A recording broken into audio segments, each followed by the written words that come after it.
Kristina Nichols for ID8 TV with author and ukulele historian Jim Tranquada. Jim, thanks for talking to us today. It's a pleasure. Now, you're a historian, so for our viewers who may not know anything about the ukulele, can you give us a brief and simple history of the instrument? It's not Hawaiian originally. It comes from the Portuguese island of Madeira and was brought to Hawaii in 1879 by contract workers who were originally intended to work on the plantations. They fled to Honolulu as soon as their contracts were up, started manufacturing what they knew as machettes, but within 10 years became known as the ukulele.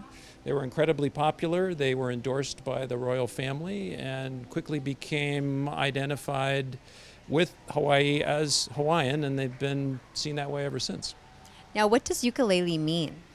Ukulele means jumping flea, and exactly where the name comes from isn't clear, but one of the theories is that it describes the motion of the fingers on the fingerboard as you're playing. And what draws you to this instrument?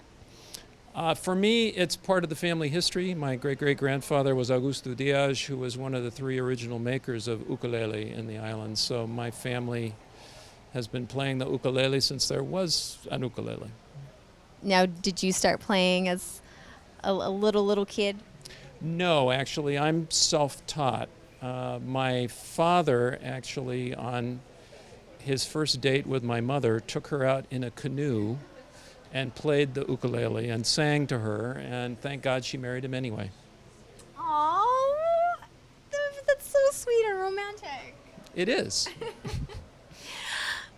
My grandfather originally played. He grew up in Hawaii, learned as a kid, played in a Hawaiian ensemble in college when he was earning his way through college, but he passed that on to my dad, but we grew up in Los Angeles, so it wasn't part of the larger culture.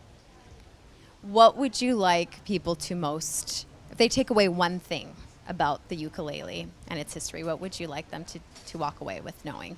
The ukulele is a real instrument, just like any other instrument. And the cheap souvenirs that you buy in the souvenir stores, those are not real instruments.